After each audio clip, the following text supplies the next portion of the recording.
कि आज़ादी के बाद जो कुछ राष्ट्र के जीवन में महत्वपूर्ण प्रस्ताव आए हैं, उसमें से एक प्रस्ताव श्री राम जन्मभूमि पर मंदिर के निर्माण का, उसमें मुझे मेरे विचार रखने के लिए आपने मौका दिया, इसलिए हृदय से मैं आपका धन्यवाद करना चाहता हूं। मान्यवर, मैं देश की 140 करोड़ की जनता की ओर से भी आसन का, स्पीकर साहब का धन्यवाद करना चाहता हूं, क्योंकि ये जो सदन है वो नियम से तो चलता ही है। हर चर्चा नियमों से बंधी हुई होती है, संविधान से बंधी हुई होती है, परंतु एक मायनों में ये सदन जन चेतना का, जनता की आकांक्षाओं का और जनता की इच्छाओं की प्रवक्ता बनने का भी सदन का दायित्व है। और आज ये हो रहा है। 140 करोड़ के देश में और दुनिया भर में बैठे हुए राम भक्त जो 22 जनवरी के बाद एक अद्भुत आध्यात्मिक चेतना का अनुभव कर रहे हैं, इसको वाचा देने के लिए आपने समय दिया, इसलिए देश आपका हमेशा के लिए आभारी रहेगा। मान्यवर, मैंने आज किसी का जवाब नहीं देना है। आज मैं मेरे मन की बात और देश की जनता की आवाज को इस सदन के सामने रखना चाहता हूं, जो सालों से कोर्ट के कागजों में दबी हुई थी। नरेंद्र मोदी जी के प्रधानमंत्री बनने के बाद उसको आवाज भी मिली, अभिव्यक्ति भी मिली। मान्यवर, 22 जनवरी का दिन, भले कुछ लोग कुछ भी कहे, मैं स्पष्ट रूप से देख रहा हूं 22 जनवरी का दिन 10 सहस्त्र सालों के लिए ऐतिहासिक दिन बनने वाला है। ये सबको समझकर चलना चाहिए। मान्यवर, जो इतिहास को पहचानते नहीं, ऐतिहासिक पलों को पहचानते नहीं, वो अपने अस्तित्व को, अपने वजूद को कहीं ना कहीं खो देते हैं। मैं आज फिर से एक बार कहने वाला हूं मान्यवर कि 22 जनवरी का दिन 10 सहस्त्र से भी अधिक सालों तक इस देश का ऐतिहासिक दिन है।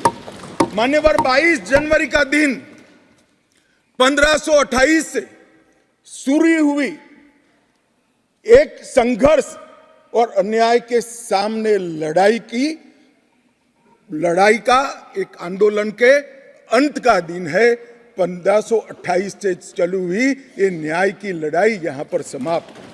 मान्यवर, 22 जनवरी का दिन करोड़ों भक्तों के आशा, आकांक्षा और सिद्धि का दिन है। उनकी आज आशा आकांक्षाएं सिद्ध हुई है। मान्यवर, 22 जनवरी का दिन भारत की, समग्र भारत की, मैं चाहूंगा कि समग्र भारत पर पूरा सदन गौर करे। 22 जनवरी का दिन समग्र भारत की आध्यात्मिक चेतना के पुनः जागरण का दिन आज इतिहास में बन चुका है। मान्यवर, 22 जनवरी का दिन महान भारत की यात्रा की शुरुआत का दिन है। 22 जनवरी के दिन मां भारती को विश्व गुरु के मार्ग पर ले जाने को प्रशस्त करने वाला दिन मान्यवर बनने वाला है। मान्यवर, ये देश की कल्पना राम और रामचरित्र के बगैर कर ही नहीं सकती। जो इस देश को पहचानना चाहते हैं, जानना चाहते हैं, जीना चाहते हैं, राम और रामचरित मानस के बगैर वो जी ही नहीं सकते। राम का चरित्र और राम ये देश के जनमानस का प्राण है। ये सबको समझना चाहिए, सबको स्वीकारना चाहिए। और इसीलिए मान्यवर, हमारे संविधान की पहली प्रत से लेकर महात्मा गांधी के आदर्श राज्य की कल्पना को राम राज का नाम लिया गया। संविधान में भी राम दरबार को स्थान दिया गया। मान्यवर, जो लोग राम के अलावे भारत की कल्पना करते हैं वो भारत को नहीं जानते, वो हमारे गुलामी के काल का प्रतिनिधित्व करते हैं। मान्यवर, राम व्यक्ति नहीं है, राम प्रतीक है। करोड़ों लोगों का आदर्श जीवन कैसे जीना चाहिए, इसीलिए उनको मर्यादा पुरुषोत्तम किया गया। राम का राज्य किसी एक धर्म, एक संप्रदाय के विशेष के लिए नहीं है। राम का राज्य आदर्श राज्य कैसा होना चाहिए, इसका प्रतीक न केवल भारत, समग्र दुनिया के देशों के लिए बना हुआ है मान्यवर। और इसलिए मैं मानता हूं कि राम और राम के चरित्र को फिर से प्रस्तावित करने का काम 22 जनवरी को हुआ है, मोदी जी के हाथ से हुआ है। वो इस देश के लिए सौभाग्य का विषय है मान्यवर। हम सब उन सौभाग्यशाली लोगों में से हैं जो 1528 वहां पर राम मंदिर देखना चाहते हैं। पीढ़ियां चली गई, हजारों लोग, लाखों लोग शहीद हुए, संघर्ष किए, आंदोलन किए, मगर ये दिन देखना स्वप्न में नहीं आया। आज हम सब बहुत सौभाग्यशाली है कि इस देश को हम देख सकते हैं मान्यवर। भारत की संस्कृति और रामायण को अलग कर कर देखा ही नहीं जा सकता। कई भाषाओं में, कई प्रदेशों में और कई प्रकार के धर्मों में भी रामायण का जिक्र, रामायण का अनुवाद, रामायण से बनी परंपराएं और रामायण को अपने राष्ट्रीय चेतना का एक आधार बनाने का काम हुआ है। कई सारे रामायणों का उल्लेख है। संस्कृत में वाल्मीकि रामायण, आध्यात्म रामायण, आनंद रामायण, अवधी में रामचरितमानस, ओडिया में 13 प्रकार के रामायण, तेलुगु में रंगनाथ रामायण, रघुनाथ रामायण, कन्नड़ में कुमुदेंदु रामायण, तोरवे रामायण, बतलेश्वर रामायण, असमिया में कथा रामायण, सप्तकांड रामायण और शंकरदेव ने भी वरगीत के अंदर रामायण का वर्णन किया। बंगला में भी रामायण मिलेगा, कश्मीर में भी राम अवतार चरित मिलेगा, बौद्ध परंपराओं में भी हनुमान जातक में रामायण का जिक्र मिलेगा, मैथिली में भी रामायण है, पंजाबी में गोविंद रामायण है। इतना ही नहीं, ओवैसी साहब चले गए, मुल्ला मसीही ने भी रामायण मसीही लिखकर सबके लिए इस आदर्श को प्रस्तावित किया है। कई सारे देशों में भी रामायण को स्वीकारा है और एक आदर्श ग्रंथ के रूप में प्रस्तावित किया है। विदेशों में नेपाल, जावा, इंडोनेशिया, कंबोडिया, तिब्बत, ये सभी देश भाषाओं में रामायण का अनुवाद भी हुआ है और उससे प्रेरणा भी ली जाती है। हमारे यहाँ आदिवासी जीवन भी एक प्रकार से अलग संस्कृति से, अलग परंपराओं से रचा बचा।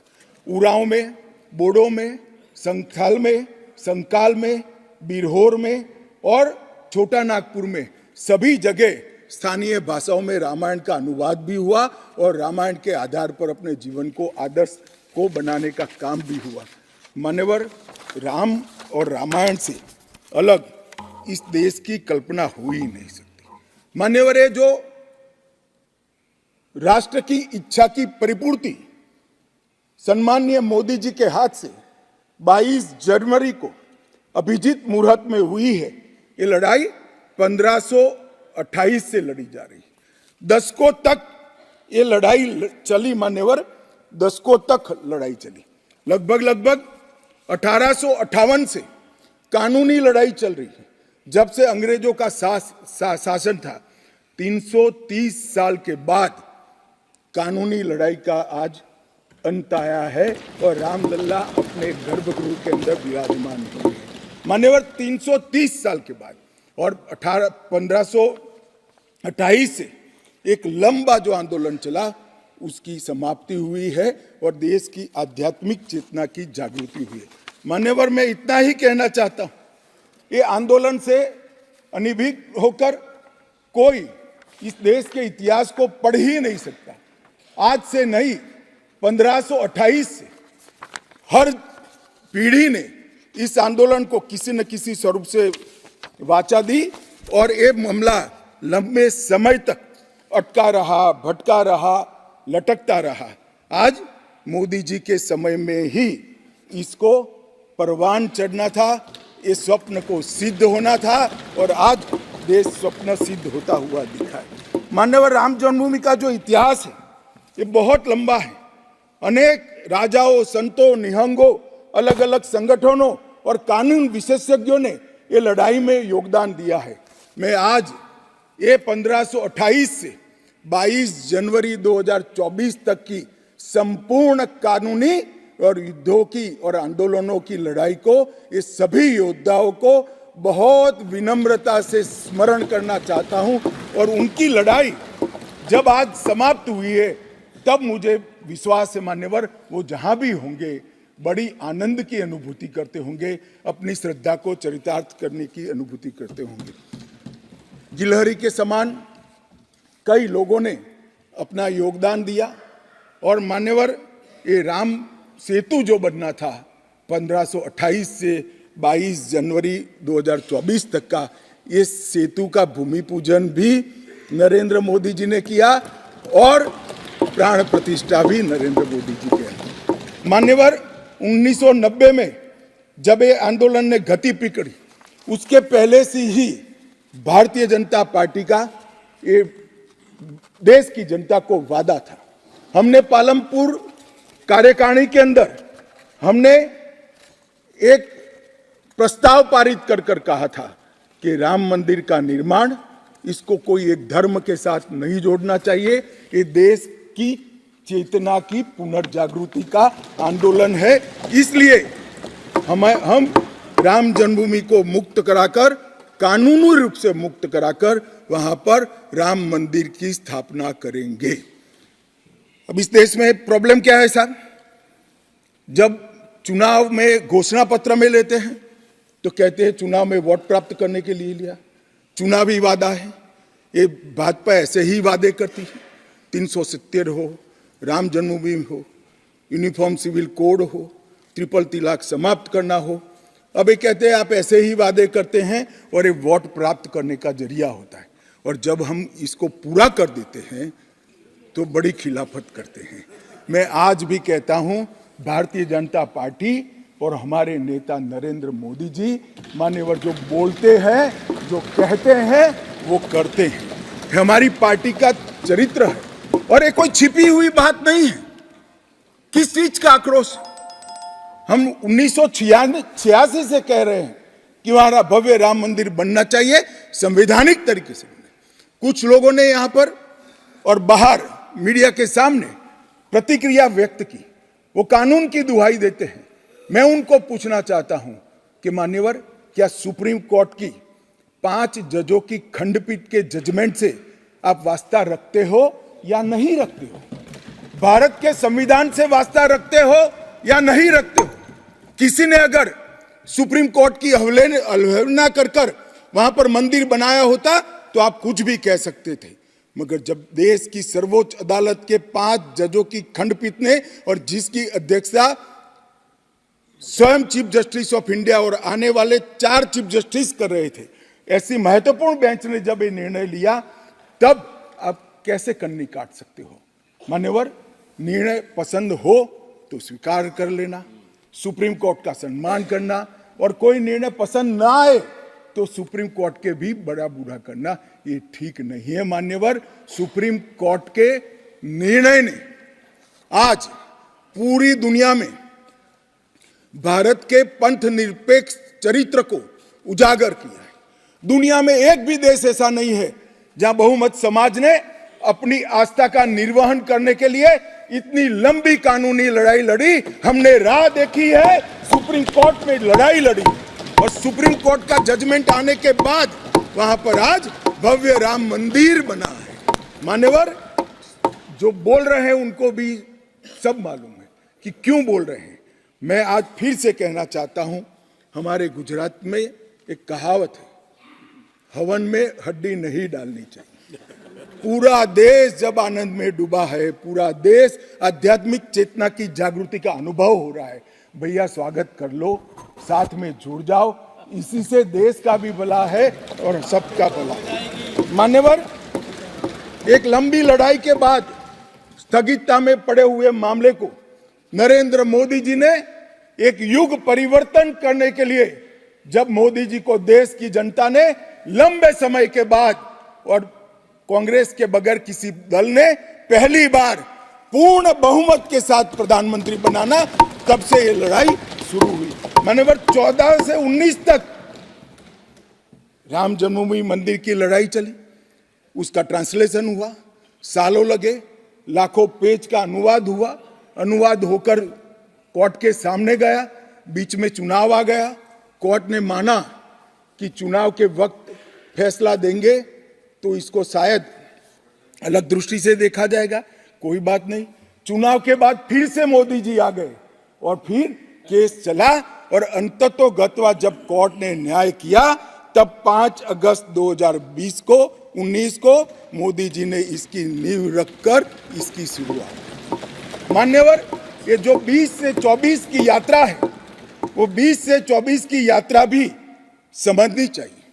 राम जन्मभूमि का आंदोलन ऐसे ही नहीं चला, इसके साथ हर गांव, हर घर में हर करोड़ों राम भक्त, अनेक संगठन, भारतीय जनता पार्टी, राष्ट्रीय स्वयंसेवक संघ समेत घर घर गए, शिला लेकर गए, पूजा की और वो पत्थर को राम मंदिर की शिला बनाकर अयोध्या तक पहुंचाने का काम।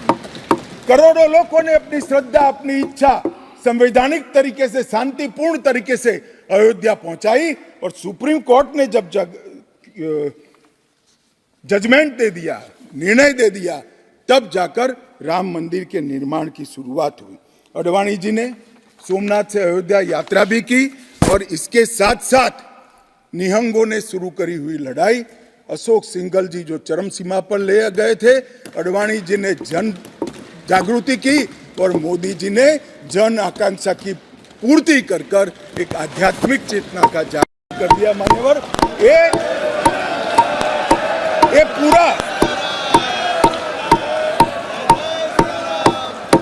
पूरा आंदोलन, मान्यवर, जब भी दुनिया का इतिहास लिखा जाएगा एक डेमोक्रेटिक वैल्यू के रूप में देखा जाएगा कि कोई एक देश अपने बहुमती समाज की धार्मिक विश्वास की पूर्ति के लिए इतने समय धैर्य रखकर सुप्रीम कोर्ट में गुहार लगाता रहे और सुप्रीम कोर्ट के जजमेंट आने के बाद सौहार्दपूर्ण वातावरण में इसकी पूर्ति हो। मान्यवर, ये बहुत बड़ी बात है और मैं मानता हूं मान्यवर कि ये मोदी जी के नेतृत्व के बगैर संभव नहीं था।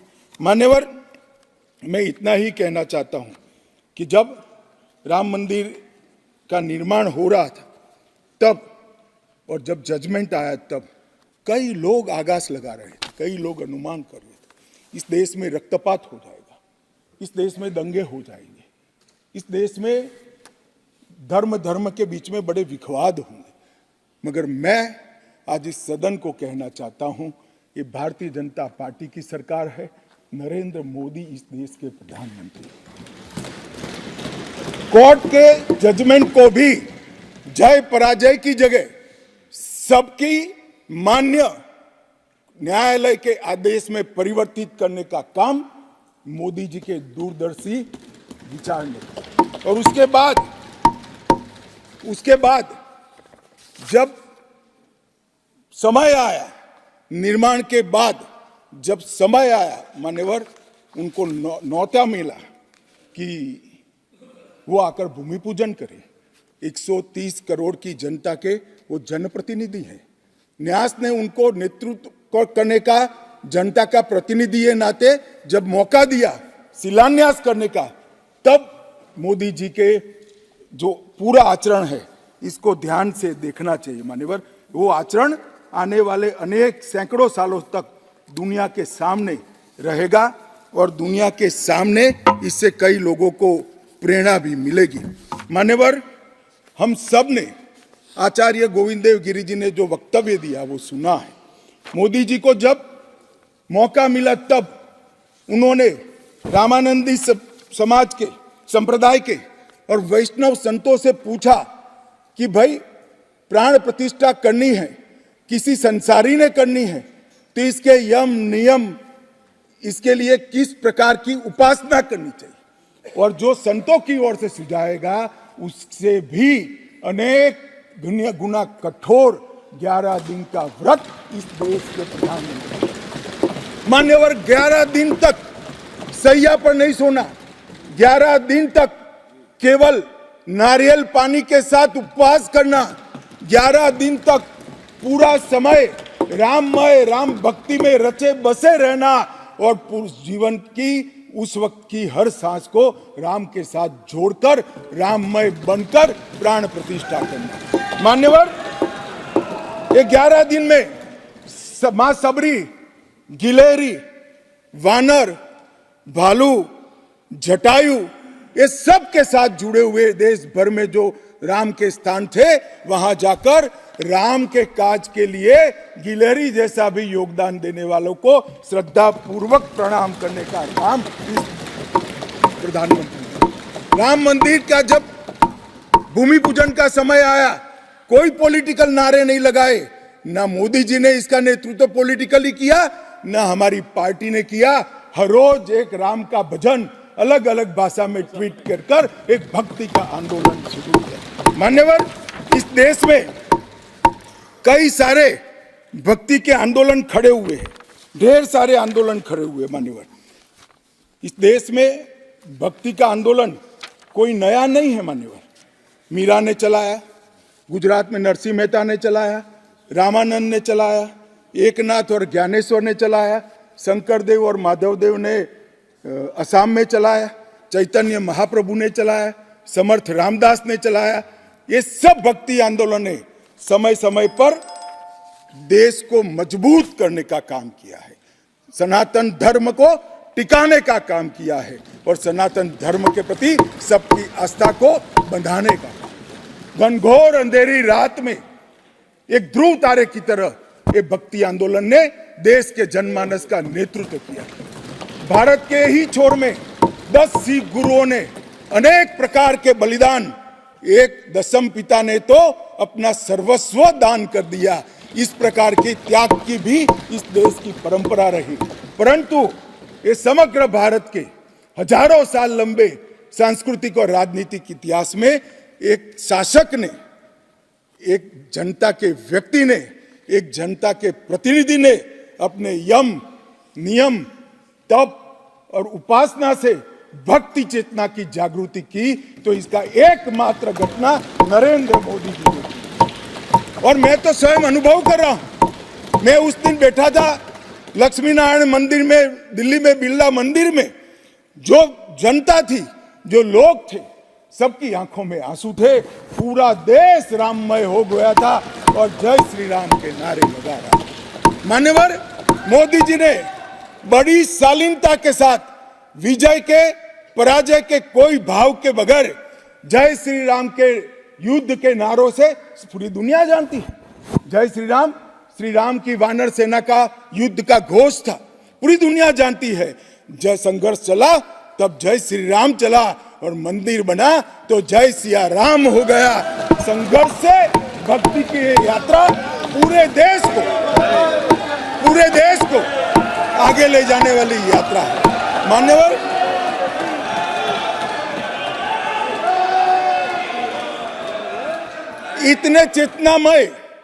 इतने चेतनामय वातावरण के अंदर भी विभाजन की बात करने वाले लोगों से मेरा करबद्ध निवेदन है, समय को पहचानो, एकता के संदेश को स्वीकारो और आगे देखकर चलना शुरू करो, भारत की और हम सब की भलाई है। मान्यवर, ये बहुत बड़ा संदेश मोदी जी ने दिया है और मैं फिर से एक बात कहना चाहता हूं, जिसने संन्यास नहीं लिया है, जो सन्यासी नहीं है, जो किसी पंथ संप्रदाय का उपदेशक नहीं है, ऐसा व्यक्ति और जो देश का शासक है, प्रधानमंत्री है, प्रधान सेवक है, ऐसा व्यक्ति आध्यात्मिक चेतना, भक्ति की चेतना खड़े ये दुनिया में ऐसी मिसाल शायद ही कहीं नहीं मिली। मान्यवर, मैं ये जरूर कहना चाहता हूं, इस सदन में खड़े होकर गौरव के साथ कहना चाहता हूं कि मोदी जी मेरे नेता है, मेरे पार्टी के नेता है, मेरे पार्टी के प्रमुख नेता है। मान्यवर, मोदी जी ने एक ऐसा नेतृत्व दिया जिसने अनेक समय पर नेतृत्व के गुण क्या होते हैं इसका परिचय देने का काम किया। अच्छे समय में भी किस प्रकार से संयम रखना चाहिए इसका एक उदाहरण स्थापित करने का काम किया और हर समय पर निर्भयता के साथ संवेदनशील, सजग और जन भावनाओं को समर्पित नेतृत्व कैसा होता है इसका उदाहरण दिया। इनके 10 साल के कालखंड के अंदर अनेक प्रकार के पड़ाव आए हैं। ये भी राम जन्मभूमि के आंदोलन जैसे ही पड़ाव रहे, क्योंकि जो गड्ढा ये खोद कर गए थे, वो गड्ढे को भरकर उसमें महान भारत की इमारत बनाना, ये राम मंदिर की यात्रा से कोई कम यात्रा नहीं है मान्यवर। सबसे पहले मैं कहता हूं कि जो आर्थिक क्षेत्र के अंदर जो बदहाली करी थी, जो पॉलिसी पैरालिसिस वाली गवर्नमेंट थी, सैकड़ों पॉलिसियां बनकर आज 11वें नंबर से 5वें नंबर पर हमारे अर्थतंत्र को ले जाकर एक नीति के आधार पर चलने वाला राज्य, नीति के बनाने वाले नेता कैसा होता है उसका उदाहरण दिया। कोविड आया तो भयभीत हुए बगैर, सरकार की मशीनरी कम पड़ जाएगी, जब तक आंदोलन पूरा देश नहीं लड़ेगा इससे हम नहीं लड़ पाएंगे, वो जानते हुए एक मोर्चे पर वैक्सीन का इनोवेशन का काम चालू रहा, दूसरे मोर्चे पर हेल्थ इंफ्रास्ट्रक्चर का अपग्रेडेशन का काम चालू रहा, तीसरे मोर्चे पर हर गरीब के घर में अनाज पहुंचाने का काम चालू रहा, चौथे मोर्चे पर जो कोविड की दर्दियों की शुश्रूषा कर रहे थे उनका नेतृत्व करने का काम चालू रहा, और 5वें मौके पर जनता कर्फ्यू, दिया जलाना, थाली बजाना, हंसने वाले आज रोड पर घूमते हो गए, उनको मालूम नहीं है पूरी दुनिया मोदी जी के संवेदनशील और समग्रता से भरे हुए नेतृत्व को आज स्वीकार। मान्यवर, यही समय में कोविड का पड़कार भी आया, यही समय में 62 की तरह चीन ने अपना मुंह दिखाना शुरू किया, दृढ़ता के साथ नेतृत्व छाती सीना तान कर खड़ा रहा, हिंदुस्तान की 1 इंच जमीन नहीं। कई बार हुआ था इसी समय में पूंछ और पुलवामा में हमला हुआ, सर्जिकल स्ट्राइक और एयर स्ट्राइक कर कर नेतृत्व की वीरता का भी परिचय दिया और घर में घुसकर जवाब देने का काम किया। हजारों बच्चों जब परीक्षा के वक्त आत्महत्या करते थे, ट्रेस में आते थे, मनोरोग के शिकार बनने थे, एक पिता की तरह एक प्रजावात्सल नेतृत्व का परिचय देते हुए प्रजा परीक्षा पे चर्चा की भी बात, और जब मौका राम मंदिर का आया तब एक सन्यासी की तरह, एक भक्त की तरह गौरवपूर्ण तरीके से आध्यात्म को जागरूक करते हुए आध्यात्मिक चेतना का जागरण करने का काम भी नरेंद्र मोदी जी ने किया। मैं इसलिए कहता हूं कि बहुत लंबे समय से इस देश को ऐसे नेतृत्व की जरूरत थी।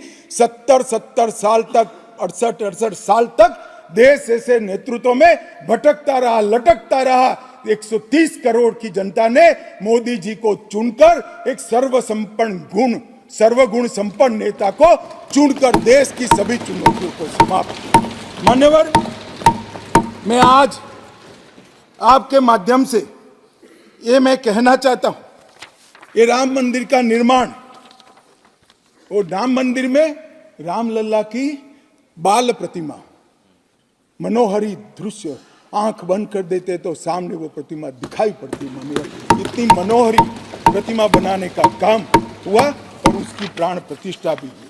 मान्यवर, एक प्रकार से समग्र भारतीय संस्कृति को मोदी जी के माध्यम से एक अभिव्यक्ति का काम हुई। मान्यवर, राम का जीवन ही अपने आप में परिपूर्ण जीवन। बचपन में ही शिक्षा संस्थानों की रक्षा के लिए विश्वामित्र के वहां रावणों का वध किया, अहल्या को सम्मान दिया, मां सबरी को गले लगाकर इस देश के गिरिजन और पिछड़े लोगों को गले लगाने का काम किया, महिलाओं का सम्मान किया, और गिलहरी, गिद्ध, वानर, रींछ, वनवासी सबको जोड़कर सत्य पर सत्य की विजय का झंडा श्री राम ने फहराया। और मोदी जी ने जब ये अयोध्या बन रही है, ढेरों लोगों ने, मैं आज सबके बीच में कहने से मेरी अपने आप को रोक नहीं सकता, ढेरों लोगों के प्रस्ताव थे कि अयोध्या के इंटरनेशनल एयरपोर्ट को श्री राम का नाम दिया जाए। बड़ा लोक लुभावन प्रस्ताव, परंतु मोदी जी ने महर्षि वाल्मीकि का नाम देना।